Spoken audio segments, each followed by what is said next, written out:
Welcome to the Flourishing Edge, the podcast where we share weekly tips on making flourishing your competitive edge. I'm Ashish Kothari, your host, and each week we'll dive deep with flourishing experts, change makers, and executives to share best practices that can help you unlock higher performance through science-based interventions. Let's step together into the edge of what's possible and live, work, and lead with more joy, health, love, and meaning. Most leaders don't need another productivity hack. They need a new operating system for the human brain because we're not in a performance crisis, we're in a human capacity crisis.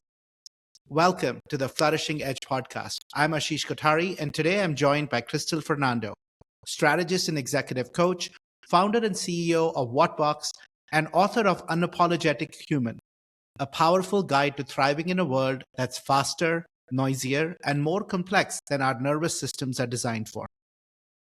In this episode, we unpack why stability must come before agility and walk through the different shifts, different pillars of the simple performance framework, a framework which is science-backed and is key towards creating sustainable, human-centered performance.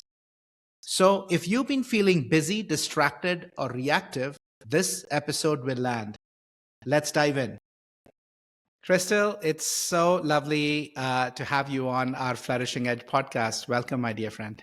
Thank you, Ashish. It's been a long time that we've been talking about this, so it's exciting to be here today, and thank you for having me. It's a pleasure. Yeah, it's such a joy. And look, I think you had a big part in my day just starting off so beautifully.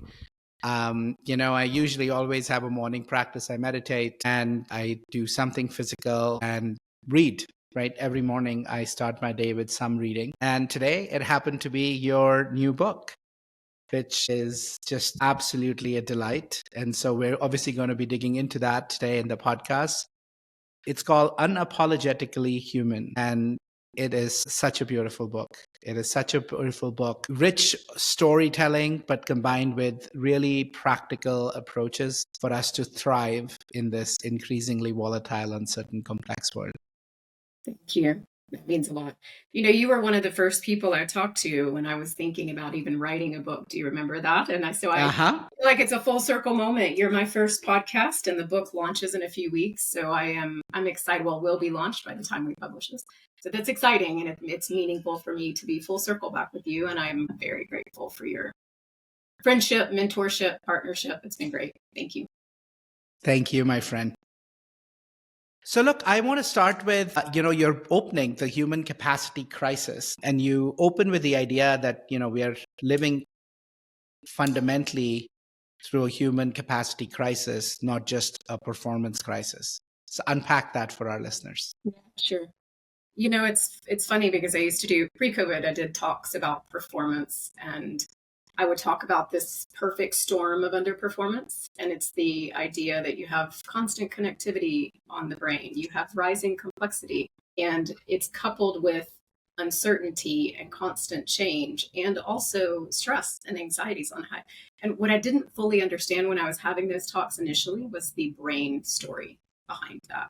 So for me, it was like, yeah, these things are coming together and it's a collision. And I used to solve my problems early in my career. I don't know if you think back, way back, for me, not for anybody else, way back to the beginning of my career, I used to solve my problems. They were in hand, right? It felt like the problems were solvable. And so now we're looking at constant change. And now AI's hit the scene. It wasn't a single moment, Ashish, that I realized it, but I think it was a season. And I'll tell you exactly how that unfolded. But I met a gentleman. I've been very, very lucky and fortunate in my career to have great bosses, great mentors. And I met a gentleman named Evian Gordon who wrote the foreword for the book and for whose partnership I'm immensely grateful. But we had met in Emory University and we were chatting and I approached him because he happened to mention he was a brain scientist and an artist. And as someone with deep background in innovation, creativity, and I was really fascinated by the neurology and neuroscience of creativity. And so we started that conversation. And he happened to own the world's largest brain database on health and wellness, and that was sold to Sondermind, which is a therapy company. And we began working on a product to take to market, which we still have, around peak performance. It was really targeted at innovation executives and what it means to create the climate and the both externally in your team and internally within yourself for creativity to rise and higher order thinking. And then COVID came, and we were watching the world pause, the world pivot. We were watching the data. So we had a very interesting behind the scenes view on watching stress and anxiety and the capacities in the brain respond to this huge crisis. And then I was I was acting as both an advisor and a coach to many senior executives, C-suite. And I guess in that you hear people's it's safe space, right? You hear people's inner thoughts, question. Mm-hmm. And it was really in that moment. And it was one day with Evie, and I said, I don't think it is a performance crisis, but really we've missed the point. It's not that we are underperforming. We've missed the idea that we're setting the wrong climate for the brain to perform at all. Makes any sense? And so we actually rebranded it. We still have something around performance, but it was really at that moment that I said to him, these capacities are human. This idea of higher order thinking, which is what that product was about, creativity, innovation, Mm-hmm. is still performance. It's just higher order thinking. So anyway, I did at that moment started reevaluating as the world begins to change and the pace begins to pick up. What do we need to do to understand and empower people to understand their brain enough to have agency? So what I was hearing in these coaching sessions was a decline of agency, if that makes sense. And as I was learning the brain at the exact same time and really going into a rabbit hole with Evian, that's what stood out to me. And shortly after that, I began to teach his course. So I was his successor, which is another full circle moment, which was amazing. And as I began to pull together that curriculum to help coaches, executives, leaders understand the very basics of the brain, is really when I began to change how I think about it and how I talk about it. Yeah, it's underperformance. That's what we're seeing. What we're not seeing is that it's a crisis of human capacity. Yeah. We were never meant to think this way at this pace. Well, I think it's amazing. I came to the same conclusion about 10 years ago, Crystal. I came to it from a very different place, very similar research that I was doing. I came into it from two places. I came to this place from an evolutionary biology perspective, and I was reading around how our brains have evolved, right? And the fundamental properties of our human brain. They evolved over millions of years to keep us safe, not keep us happy. We have a fundamental negativity bias because those things that are not going well are the ones that are going to kill us or throw us out of a community, which means we're going to die. That's why, the comparison, we always are comparing, right? Good luck not comparing. We can choose who we compare ourselves to, but we are always comparing, which creates this level of scarcity because our brain compares to those who have more than those who have less. We have continuously this scanning out for danger rather than kind of connecting to all moments. And I was realizing that these circuits are actually on overdrive because of a higher complexity world that we are creating, which are putting us constantly in psychological threat. So I was coming at it from that point, but then I was also looking at all this research in Harvard around adult development theory work by Keegan and Leahy. And back 20 years ago, they were highlighting a fundamental complexity mismatch, where only 20% of leaders were at a stage of development to thrive in complexity. Most of them were stuck in a survival mode, right? And that's what became all of this really, really resonates. And I almost say, in a lot of my conversations with people, I think if you really look at describing, you call it the human capacity crisis, absolutely it is. But I think the needs of our time is, I say, people to be superhuman, not human, because when we describe the property of a group, right? Like it's a 50, 100, if you describe dogs, you describe what dogs do, right? Or if you describe things made of wood, you describe physical properties of what, in general, wood behaves versus metal. If we describe properties of humans, we would not describe humans as the most compassionate, charitable. We will describe humans as highly focused on self, solving for the here and now, negativity, by all of these components. And so my point is, these are actually superhuman capabilities. That's what we need to evolve to to be able to thrive. Otherwise, we go back to kind of, our brains that are going to keep us constantly in fight, flight, freeze, and under-resourced to be creative and innovative and solve these second-order problems from a higher stage of consciousness. Fascinating point of view, Ashish. What was coming up for me was interesting because I was like, yes, yes, yes. And then when you said we need to be superhuman, part of the thesis in the book is to return to our humanity. That our best, if you think about anybody listening, thinks about when am I at my best? Or think of any leader that you have looked up to that has really influenced your personal life. It's very rarely because they were superhuman. It was because they connected to you. And when you think about your best self, it isn't when we're being our least empathetic. It isn't when we're being our least creative. Usually, we're proudest of the moments when we were most human. We just don't play there enough. Does that make sense? Because the world is saying you need, and it's kind of this combination between the world has changed and is demanding more of us. But at the same time, our narratives and our scripts and our mindsets are telling us we have to do more, be more. Yeah. We're stuck below the line. That's exactly classic, right. We're stuck below the line. So it is about us. And I think my point on superhuman is a little bit tongue in cheek, where I basically says, don't go to your basic tendencies of what you have, go beyond it, which is what your core book is about. That these brains, we can rewire our brains with practice to be in a state that has those creativity, innovation, compassion more accessible to us than these fear responses, right? So I think that's where they come that in full circle. We're saying the same thing, but which is interesting, and I wanted to pick on it for a second. But that's exactly right. Awareness equals choice. So for me, if you can learn the basics of how your anatomy works, you don't have to be a neuroscientist. I had a lot of imposter syndrome, and I was like, why am I brain based when I'm not a neuroscientist in quotes? But honestly, having gone way deep into the science and then lifting it back up, one of my biggest, traits is simplifying.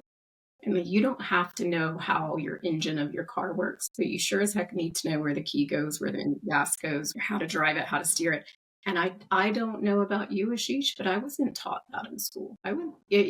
University, we've been in the work world. When I learned the basics of the anatomy of the brain and how it connects to empathy, higher order thinking, creativity. If we understood that, we wouldn't be asking people to do more with less, do more, be more creative, like do these things that are actually in tension, when in fact there is no tension, they rise together.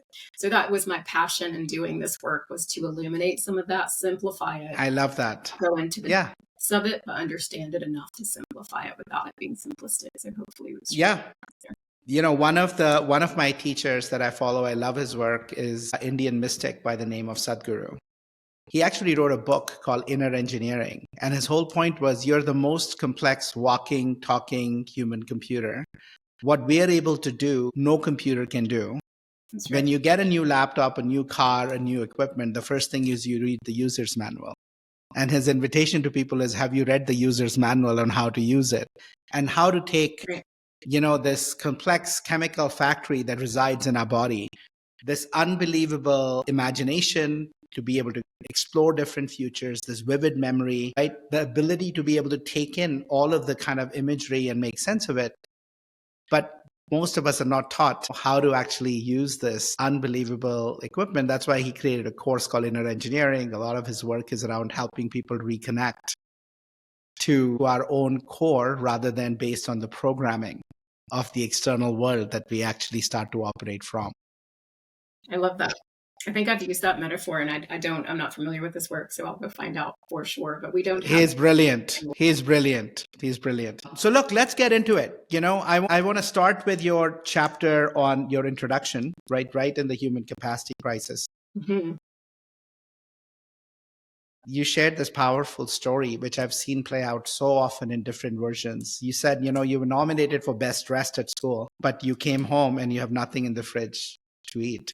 Right? So the story of perfect external lives, oftentimes struggling internal lives. And I'm curious how that early experience, right, of masking struggle or trying to show up in a particular way reflects in how you show up as a leader today, And how does it really, how does it really explore all the work you're doing to lead unapologetically, being human, and not feeling like we have to always spit up this perfect personas out there? That's an interesting place to start. Yeah, when I was writing the book, I'm sure you went through these processes when you were writing Hardwired for Happiness. You gotta, how much do I share personally? How vulnerable do I be? And this is one of those moments. I'm like, is this relevant or not? And then, yeah, it's absolutely relevant because I have a story, but so do you, and so does everyone else. And my story happened to begin with growing up in the Deep South, having a father who struggled with paranoid schizophrenia, a mother who ultimately was hospitalized, but so much time trying to figure that out. And then my mom going back to school and being what you call latchkey kid. And my sister had moved out and she was providing me clothes. And I think she did that in hindsight because she knew it would just keep the questions away I couldn't answer, right? If I looked the part and I played the part. And so what that taught me, and I carried that for a long time with a lot of intensity, actually. And the way I carried it in the beginning is so much different than the way I carry it now. But the way I carried it in the beginning was I must have two lives. I must have my inner life and my secret world, and I must have my outer life. And that outer life has a certain persona, right? And I was an achiever and, had a very quick rise when I did graduate from college and started working in the real world, had a very quick rise to leadership. And I carried that as almost something to hide because that's how I had been programmed, right? And it wasn't until I was a new director and I was invited into a high potential program. I think I was one of the youngest, only female directors globally. And so I found myself in this room and there was a process. It was called Leading with Purpose. And there was a process by which we were supposed to tell our timeline. Here were the pivotal moments in my life, and here's how it contributed. Kind of the question you just asked me now, but that question I wasn't unprepared for. At this moment in time, I can tell you exactly how it did. But at that moment, it was, I must have just looked at like a ghost because the coach pulled me aside and said, "Are you going to be okay?" And I said, "No, absolutely not. This is not okay." The inner world and the outer world kind of combining. Long story short is I did muster up the courage with his help to tell my story. And then I sat there and he had me go last. So as I was waiting, I heard 30 other executives tell their story. And I think what happened for me that day was to realize we carry these, but we cannot separate them. And as a leader, not just that moment, I decided to share my story with my team, but every team I led after that, every team I've ever worked with, I've sat down at some point in time and said, what are the big things that have happened for you? Every executive client I work with, through their timeline in a similar way. Yeah. So I understand context. And so I guess how it's shown up for me years later is, number one, we are human first. Number two, we can separate to some degree inner and outer world, but our inner world dictates our outer choices, behaviors. Absolutely. Absolutely shows up that way. And then third, performance is in the nuance. It's very rarely the story that you see first that is the story. And the nuance is not to say, yeah, bring all that and I think that the fear is let's make work therapy. Like people kind of go, no, there has to be a personal life. And yes, there does. But I do need to understand your context, what country you grew up in, what part of the country did you grow up in, what culture, what norms, what mindsets drive you, what fears, that type of thing. And you don't have to be in therapy to get that stuff. You can absolutely get to know someone. And in so doing, you meet them where they're at instead of having them meet you where you're at. And in a world of constant change, constant uncertainty that you touched on in the beginning, we have to meet people where they're at because otherwise you're locked, right? And you can't get them to move to where you need to go. So it's a fine line, but it absolutely informs the work that I do now. It informs like having grown up in that mindset, and then having that pivotal moment has changed so much. Yeah. One of the key things in almost all the work I do is we have an origin stories discussion at dinner. And it's one of the most transformative, events that we typically do. Because for the first time, people start to see the other person as the full human. That's rather right. than the role or the colleague and, the function or whatever stories we might hold about them. It was one of those moments that also shaped my decision to shift from performance and operations transformations to human and flourishing transformations. When I realized in a 5-day retreat, there were 35 to the 40 of the leading partners and senior partners in the firm, and everybody had perfectly curated external lives. Okay. and, internal lives that many were struggling with, but very rarely opened up to anyone.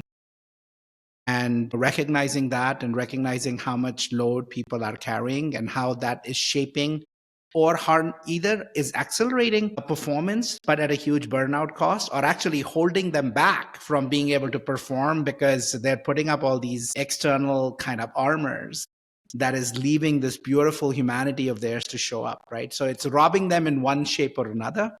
Yeah. And really the heart of the work is about returning home to who we are, which is we are perfectly imperfect beings on a journey towards whatever, right?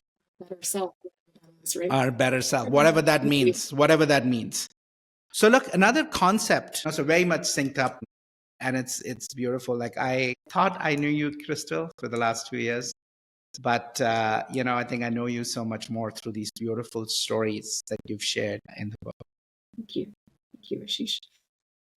That was intentional. You have to be a little vulnerable in order to ask others to be vulnerable, don't you? Yeah. Sometimes it's a big secret, it's a big thing that we're sharing. Sometimes it's little things in coaching. Sometimes people mention it. Something as simple as I used to be able to focus and I can't anymore. I don't know what's happening. I don't know why I can't.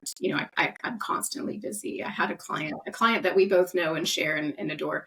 That said, I used to play to win and now I play to not lose. You don't have to go down deep to realize that those are inner scripts that we're not showing externally. And from what I gather, but they shape our worldview. They shape how we show up. They shape what we are able to create, right? They're abundant. I'm here to tell you, as I listen to executives time and time again, different industries, different parts of the world, different, very similar wonderings. I wouldn't even say scripts yet, like wonderings. Why can't I focus like I used to? Why do I feel like I'm reacting all day long? And part of that is not understanding the context and the not of the world, and then not understanding what happens when brain meets world. And so just giving them that back to the owner manual. So yeah. So look, I want to go next to this concept that you talk about in your book, stability before agility. Right? Everybody wants to be agile. We always talked about at McKinsey when we ran programs. If you want to do agile, you have to be agile. And being agile is actually being stable. So I loved when I saw that reflected back. Stability before agility, why calm is a skill. You write beautifully. Without stability, agility collapses into reactivity. And I want to explore that a little bit. What does stability really mean? What does it mean for you? And how does one cultivate a stable foundation from which to be agile? It's a great question. I won't go too deep in asking a question for a question, but I'm just curious quickly, Ashish, because you do this work and you are in consulting. We're similar. We walk similar paths and similar purposes. Mm-hmm. Do you find that people come to you asking for agility? They rarely say, come give me a stability. They really want the agility, the adaptability, the resilience. And so is that what you hear as well? All the time. Yeah. It's all about doing, right? It's all about how can I do X, Y, and Z, move faster, be more transformative. It's all out there about agility. Very rarely do people want, because there's a story. Mm-hmm. Stability for people means slowness. Stability means no change, right? Stability means a lot of these things we don't want. And yet, as I'm a huge fan of Bruce Lee and his work. And if you look at Bruce Lee, right? And if you read any of his initial teachings in his books, he fundamentally always talked about creating a stable foundation, a foundation that was so stable, but also allowed him to be able to move in any direction that he could. He was not stuck. He had a stable foundation that allowed him to pivot. And so it's counterintuitive, isn't it? Yet every sport, if you think of any athlete, we start with core strength. And I tell a story in the book about salsa and how, you can't, or you look at ballerinas or you look at any type of athlete, they will have core strength first. And yet we are asking, the world is moving and is unhinged, with air quotes, and people are unhinged. And yet we're asking for agility and change and creativity. So let's unpack it for a second. What does it mean to be stable? It doesn't mean that you're static, not at all. It means that you're grounded and that you're clear, coherent, aligned with something that you're after. So we're not just transactional and responsive, And we're working from a place of quality decision making rather than reactive, emotive, right? Which is kind of what I hear more often in the world that leaders are working in right now. My colleague at Emory and he has a saying: the world is nothing but a sea of triggers for leaders right now, theirs or others, right? So they're walking through the day, either finding themselves triggered or hijacked or unstable or in some way, shape, or form, loss of agency. Or if they're grounded, then they're working with or corresponding with someone who might feel that way for a number of reasons. So being stable simply means that you are grounded in your own ability and agency to navigate whatever comes, and that you're making decisions with intention, clarity, and purpose. And from that place, we can go, we call it the base camp of performance. From there, we can go anywhere we want. Yeah. But you have to start there first. That's absolutely right. Brené Brown, in her most recent book that she created, I'm forgetting the name of it now, grounded. really talked, grounded something, right?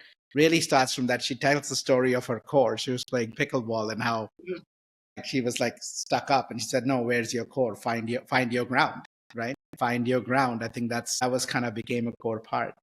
But look, I can remember many moments like these for me, but I'm curious about a moment, a story from your time when reclaiming that stability, finding yourself, right, spinning, but being able to come back to that, changed the outcome of a high stakes moment for you. What was that for you? You know, what actually comes up is, it is a story that I'm involved in, but it's a story, it was one of my first clients, and I'd love to tell her story because it was so, but in so doing, it's going to, here I was, she was my very first client when I started What Box Partners, which is my consultancy. And when you're new, I know you know this too, Ashish, when you go out on your own and you've been a part of an organization, you're kind of still trying to prove yourself, and you might find old behaviors popping up. And so here I was trying to be smart and be the one that knew, you know, they're hiring you to be smart and to be a consultant. And so the first conversations we had were more along those lines.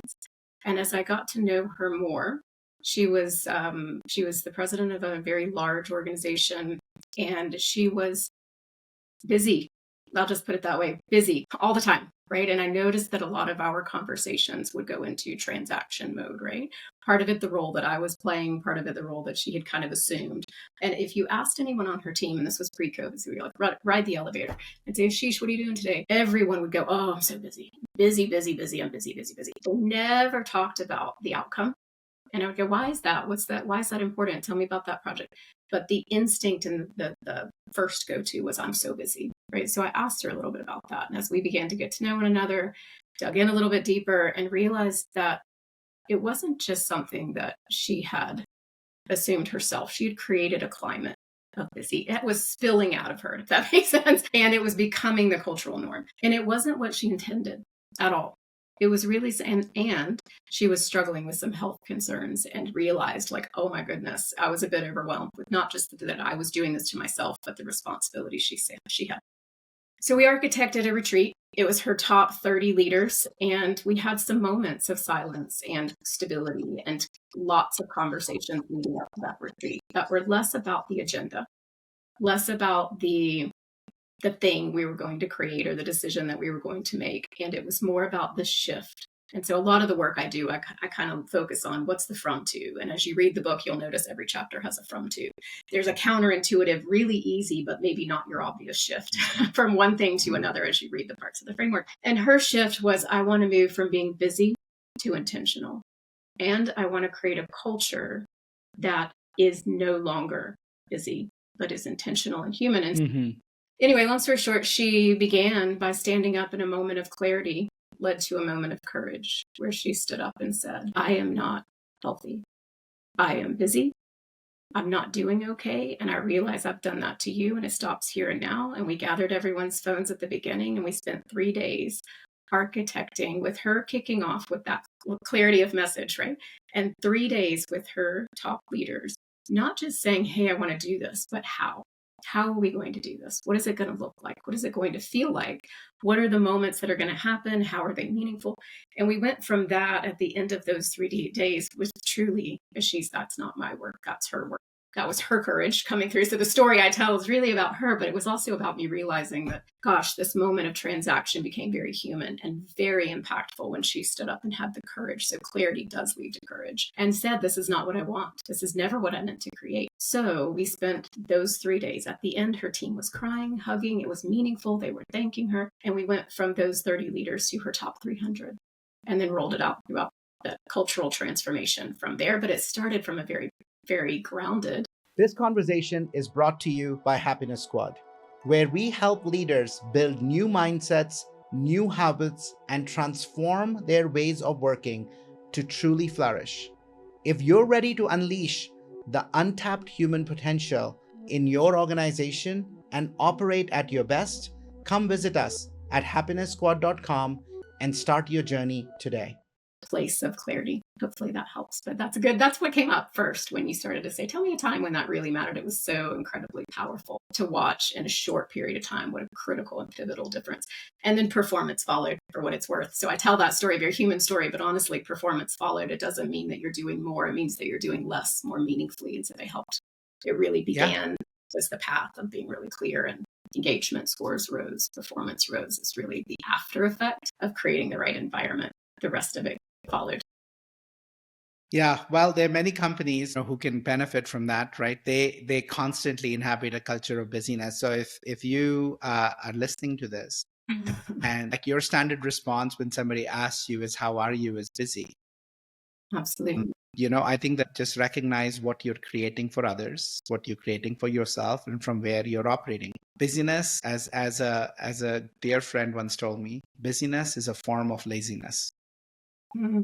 That you are actually not, you're just busy because you're not stepping back to actually think about what matters and being able to make the choices. Look, I think personally, I've shared this before, but like when I shifted at McKinsey from 100% on 5 days a week, 4 days on the road to a 70% schedule, 36 hours a week, I had the other 2 days. I created that environment of stability around me. And that 70% forced me to really think about where I was spending my time because I didn't have an infinite amount of time anymore. Right. What shifted were so many things. Of course, my health, my ability to think clearly, grounded. The work I was doing became a lot more meaningful. But most importantly, if I looked at all external markers for me of performance, my client impact, my client billings, the impact on my team and their experience, the relationships with the client, new knowledge and innovation that I was creating, almost all of them were at the same, if not higher, than when I was 100%. And so this is a very much of a lived experience for me too, Crystal, right? Of like but the question is, are we willing to make that shift? Are we willing to create that space, no matter in whichever way, of creating a stable environment for us? Yeah. And for all of those who are looking to do that, right, you offer a very quote unquote simple framework. You call it simple. It's not simple. It's easy to read. It is incredibly, to do it, it requires practice. And that's why we love it. You've simplified it, but in the end, neurons that fire together wire together. And what fires neurons is practice, not knowledge. So I want to go into that framework with you. It's called simple. The first 3 parts obviously have stability. The next 3 have agility. We already started talking a bit about stability, but take us into that framework. Let's spend a little bit of time on stability and the 3 moves, and let's talk a little bit then on agility.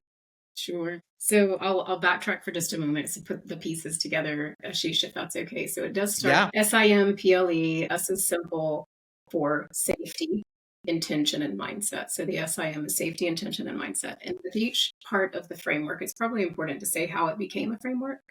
Part of it was when I work with companies, large companies for big transformations, one of the biggest questions you can ask is, what is enduring? What will not change? What is sacred?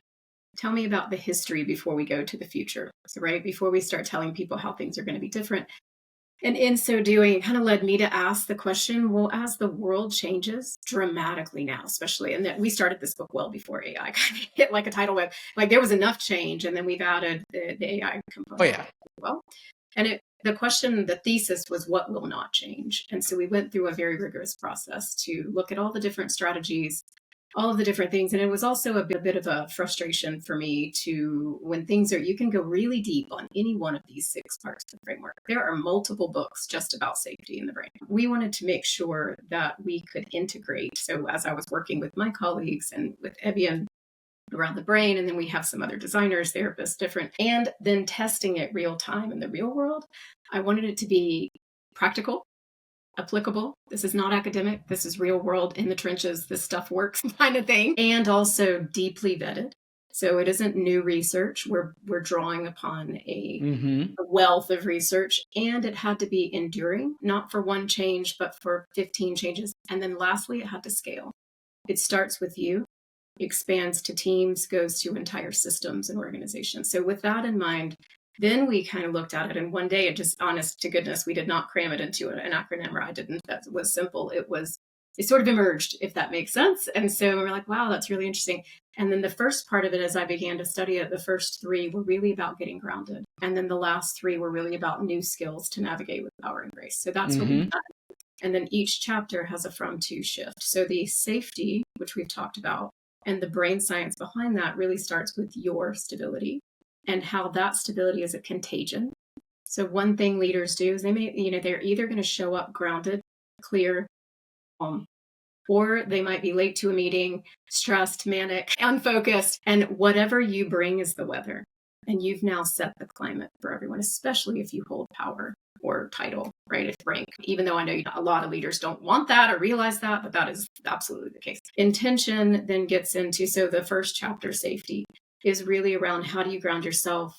Then how does that expand to teams, and what are real strategies and tactics to move from protection to possibility is the shift under that one. Intention is getting really clear, and it's a twofold process. Intention is clear about what matters in human terms. So yes, I know you have performance metrics, but I'd love to hear them articulated in outcomes. And if you hit this, then why does that matter to your clients, to your shareholders, to your employees? And so we begin with articulating intention. But in so doing, how do you walk with intention? How do you bring intention into each and every day? So it's not just about organizations, it's about purpose-driven leadership. And then the mechanic that we often forget about is the deep work and reflection that makes that a choice. We tend to go, yes, that's my purpose. And then we run into the transaction of every day and we don't make the space. So it's sharing the science behind why this works, why it's profitable, why it sustains, and why it scales. And then the third one, which we've not talked about yet, but we've alluded to, I think. Yeah, so your second shift for intention, which I love, is from distraction to purposeful direction. That's right. So you go from protection to possibility, from distraction to purposeful direction. So at that place, you can say no, or you can say not yet. That's a good one when we're talking about strategy, because every company wants to do all things and you're like, you can't do all things. So make some choices. And then if it feels really hard for you to say, but I can't, I won't, just say not yet. Sequence it. And you know what? By the time you get through these first ones, that will either be strategically irrelevant or it will be there waiting for you. But it's making choices. And then the last one is mindset. And the biology, that it's not just a like, let's all go have a great mindset. It is what impact our mindset has on our biology, our physiology. What we believe about change, what we believe about complexity has everything to do with how safe you remain when another change pops up. And also it defines your limits. So the shift there is from powerless to powerful. And the reason we made it around agency was because what we believe, do we believe that we can learn through anything? Do we believe that change is terrible for us? Then yes, actually it has absolutely both a physiological and a mental, it's the scaffolding around what's possible. If that makes sense. And so we talk about no, it totally does. In fact, I spent so much of my last year and a half when I was at the firm researching adaptable mindsets. And agency, which you talk about in this one, right? From powerless to powerful, shows up as one of those. We also found some other ones, from expert to growth, Absolutely. right? From expert to curiosity, from fixed to growth, from scarcity to abundance. These are mindsets, And Anais Nin said this beautifully. We see the world as we are, not as the world is. And so part of this is about saying, hey, how are you seeing the world? That's right. Right. The rest of that says something, leaving a gap as big as it is invisible or something like that. There's very thing. Yeah, that's exactly right. So then understanding the interconnection between what you believe and how that has framed your intention and potentially even impacts your safety from a moment to moment perspective. So there's a little bit of that. And then we get into, just to finish out the framework, the PLE then shifts to, from a place now that you are safe, you understand where you're going, you can say no, you're grounded, you understand your mindsets. And of course, it's not going to be perfect, but you've kind of gotten a hold of that. Now we can shift over into power and grace. How do you navigate this crazy world when you don't have the answers? So the shift is in the next P, is powerful questions. So then you alluded to that. There's a little bit of mindset work in there of moving from I don't have the answer. The shift is from certainty to curiosity. But then more than a mindset shift, it's a skill. Being able to ask the right questions, understanding the science behind really great questions that are not just to inform, but to transform. And that's a skill in and of itself. And so we talk a little bit about the neurology behind that. And then moving from that, and the shift was from certainty to curiosity, and then leveraging systems, which is the L. And the leveraging systems is really beginning to understand as a leader that we are not on autopilot, that isn't performance, that moving from autopilot into architect and designer.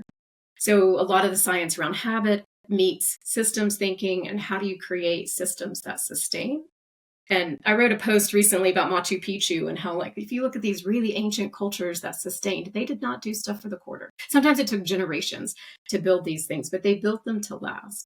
So when you begin to look at the systems, and every system talks. So when we go into organizations, I do listening tours and I start asking questions around mindsets and questions around failure and questions around clarity and what's your purpose and what I don't even ask your purpose, like, why does it matter? I'll ask that question. What's your strategy, and hear what people say and where they have similar stories and where they have different stories. But then taking all that information and becoming 100% positioned with agency to design rhythms of learning, rhythms of reflection that help you bring simple into your organization, or to bring reflection, for example, or learning loops, for example. And so we look at systems at the individual level, team level, and organizational level. And then the last one, which is the E, is kind of bringing us home, but it stands for empathy.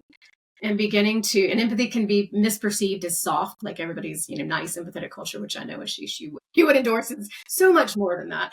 But it is where innovation begins. It's starting to look and listen to whatever your world, whatever you have responsibility for. That could be your school, your family, your team, your entire organization, depending what, quote unquote, leadership role you play or even stand.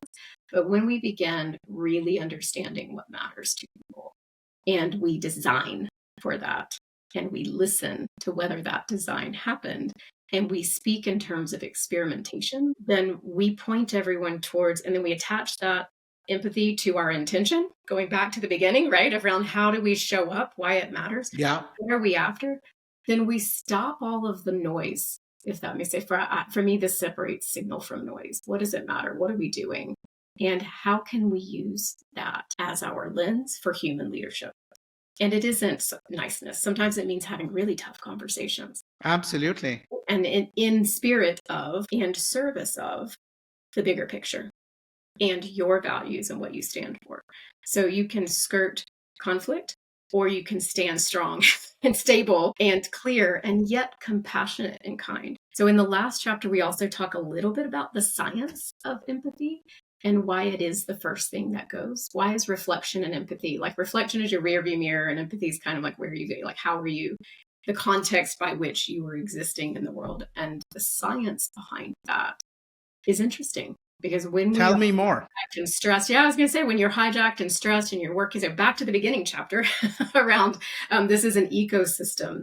And as you fortify one part of it, and the reason we landed on these 6 is not because they're the only 6, but it's because they're interconnected. So when you begin to work on one, you change another. So when you begin to work on your mindset, guess what? Your safety is fortified. When you begin to get more curious and you ask better questions, guess what? You're impacting your mindset. When you begin to understand the science of empathy, you also understand why it's so important to start with stability. Because when you mentioned at the very beginning of the podcast, I believe that we are here to protect ourselves. That is how we're engineered. And so if we understand that, and we understand when we're slipping into that protection mode, then we also realize that our brain is an energy consuming organ. When you're using all of your attention and your capacity to protect yourself, you are not being creative, and you're certainly not being empathetic. That makes sense. And so we lose sight of Totally. innovation, It does. sight of performance. Absolutely. And you're not using your gut brain. That's In fear, you're operating completely from your head. That's why so many people today are disembodied. Like they have no idea what's happening in their body or trust or what's happening. And they don't create space to listen to intuition, to our gut, right?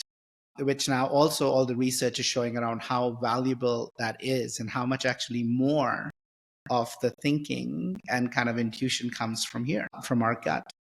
Look, I mean, I love the framework. It so resonated from all my research over the last 15 years in this field. I loved how easy and accessible you've made it in terms of moves. I loved how you've covered individual, team, and system organization. Because if you only do work on the individual or only do work on this, first of all, most people do work on the system without individual work. And I'm like, you don't have a stable foundation to hold that work.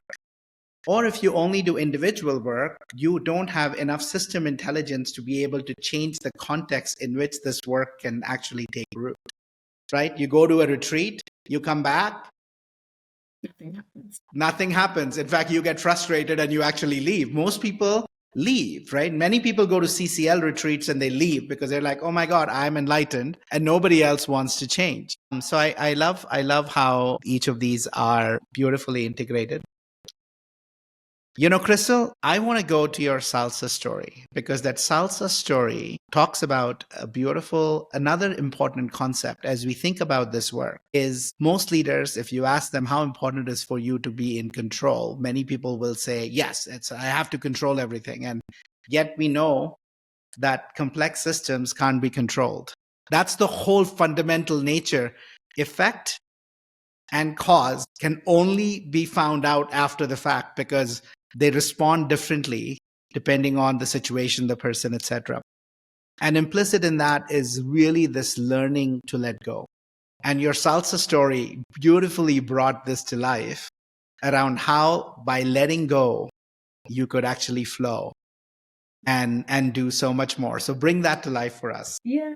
So look, I did not grow up a dancer. Let me start that way. I was not in dance class as a child. And so I'd fallen into salsa I lived in Mexico for a while, learned to speak Spanish, started listening to the music, and then kind of found it through culture and community and fell in love and just dove in. And I loved the fact that just as an art form, that it's a mixture of sound and rhythms and culture. And it's just so rich. And I began to get better. So at first you have to learn that you have to count the music, you have to learn the steps. And as you begin to push past that, I wanted to do more turns. And like everything else in my life, I kind of ran at it. That's what I do. That's what achievement is. That seems very familiar. Yes. Yeah, you're going to conquer to it. Me, to you. This. Yeah. Yeah. I'm going to dive in. I'm going to be this. So I did that. And I think I tell a story about I ended up throwing up in the bathroom because I was so dizzy from doing spins without actually understanding the biology of having to spot. So there's a technique when you are spinning a lot to stare at a place on the wall so that you can kind of get your stability. And then it also helps with just the inner ear and kind of dizziness. And so when you do that and your head kind of whips around at the last minute, if you watch professional dancers, ballerinas, they do the same thing. So it goes back to this, my understanding, not just of stability, needing to get that stability for the agility to happen, but I was also a female following role. And so what I had been doing for many years was leading. And so I would anticipate the music. I would try to lead the move. And you just can't, number one, you cannot do that. You absolutely have to be in the moment. And I have to not know where my partner's going to go. And so I found that both really humbling, challenging initially, because it wasn't something I could conquer. But in so doing, both finding the stabilities that I could have the agility and then also letting go of the agenda. And in coaching, we call it dancing in the moment. So you have to be absolutely present. You don't know coming into and now my whole life is that. I don't know coming into a new client engagement, a new coaching session. Each and every session has its own beauty, but it never has an agenda. It has a structure, but I can't tell you what the client's going to want to work on that day. It demands a level of presence that you just have to let go of control. And when you do, as long as you trust your skills. So in salsa, I kind of learned you have to trust both your instinct, you have to trust your skills, you have to have the confidence to know wherever that person's going to lead you, you can go. and you have to let go of control. So it definitely spills over, even though it's a personal story and is a bit of a metaphor in the book for the agility and the stability. It definitely, when I work with senior leaders, especially, and I know you've seen this and probably experienced this as well, as did I. I always say, yes, I've been, yeah, there's, the moment when they're really leveling up because their capacity is always a question. When you reach a point that you can no longer be the hustler, right? You can't be the one who stays the longest and get it done and be the superstar. Your capacity is being challenged. You have to pause and reskill.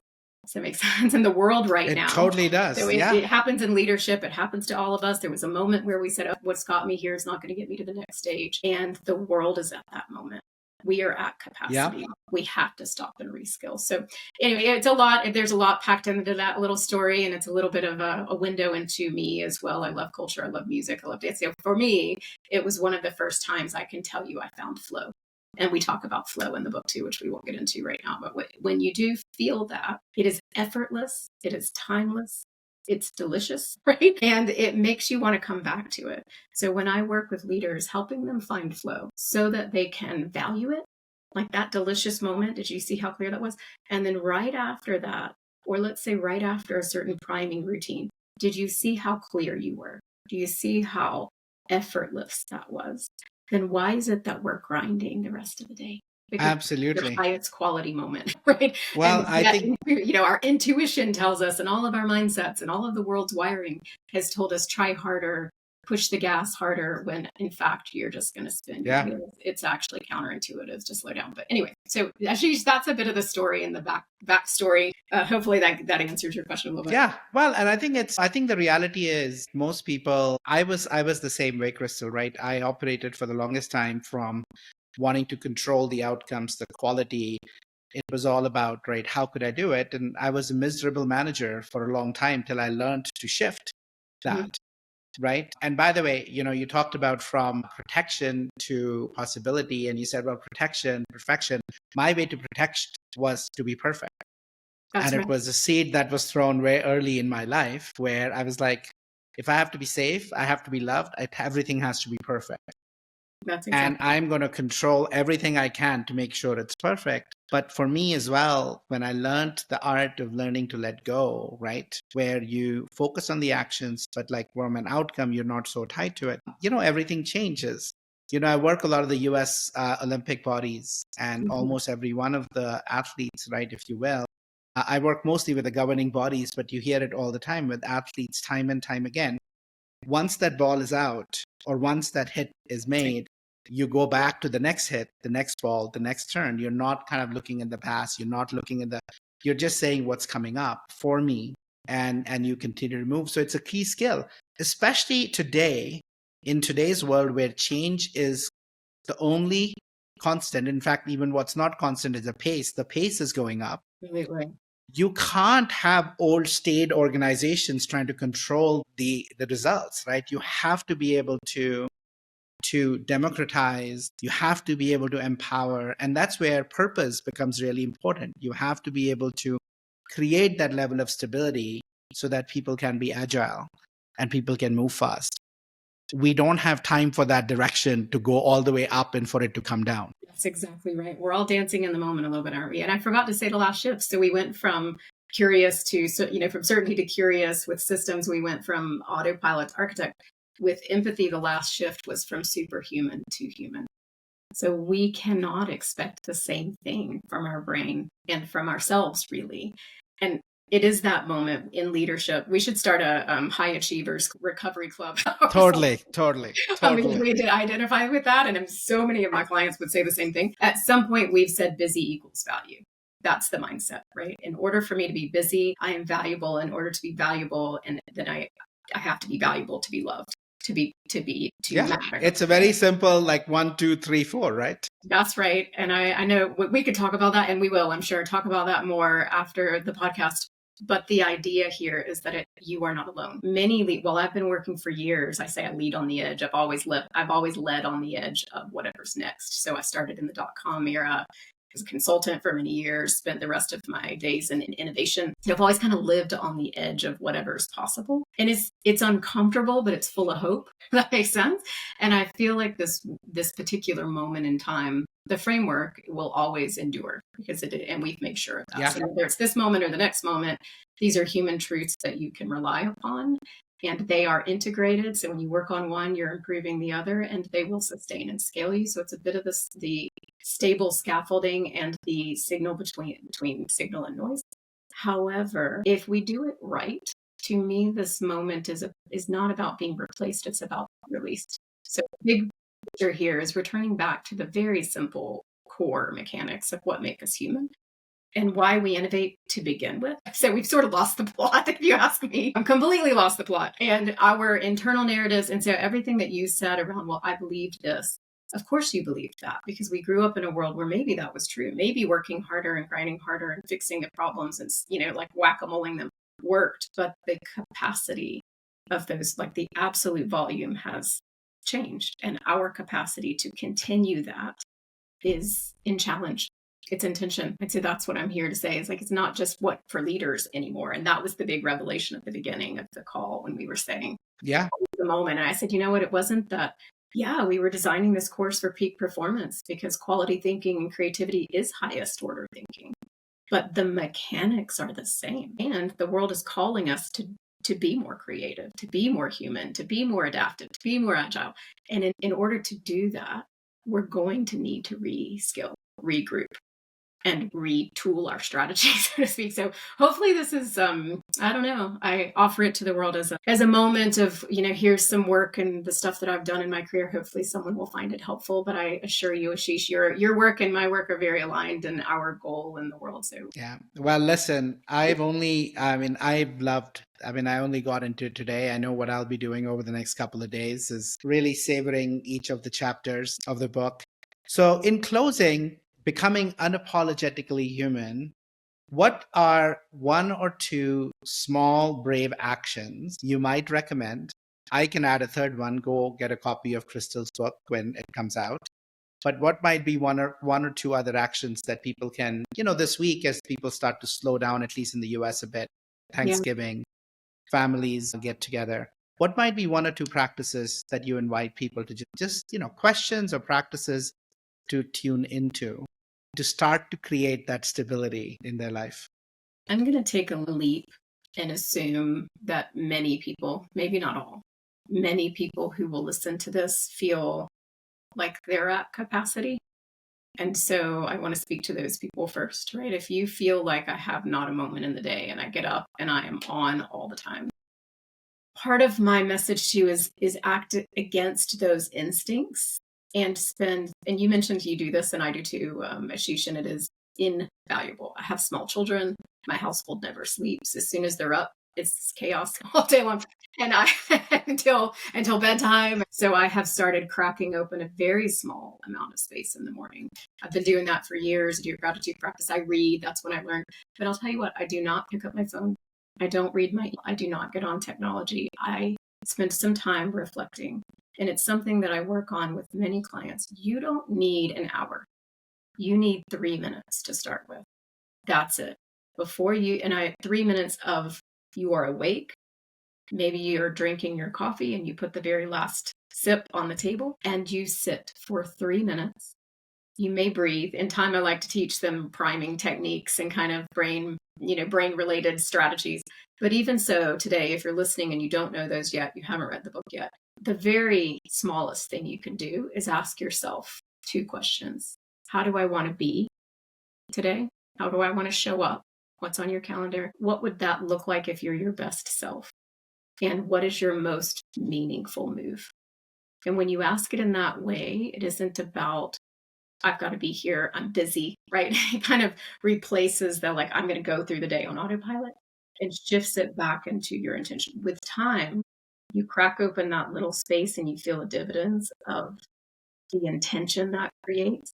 Then we can come back and stack on other strategies. But the most, in my humble opinion, the most underutilized strategy today is reflection. Doesn't happen. People wake up and before they're even out of bed, they're looking at their phone. Right? Yeah. and they're looking at and they're answering emails, and then they're going through, and then their kids are off to school, and it's just go, go, go. So if we did nothing at all, I'd say crack open that tiny 3 minutes, nothing more, and hold on to that and notice what happens in that space. Thank you, Crystal, for joining us. Thank you for sharing that practice. I am deeply grateful to know you, to be your friend, and to collaborate together to make flourishing a competitive edge for our friends, our clients, colleagues, and really through that serve the world. Thank you for all the work you've done. Thank you, Ashish. My pleasure. My pleasure. Take care. Thank you. Thank you for joining me on The Flourishing Edge. If today's conversation inspired you, share it with someone who's ready to flourish too. Subscribe, leave a review, and stay connected for more tools to achieve breakthrough performance through flourishing. Until next time, keep learning, practicing, and growing into your fullest potential.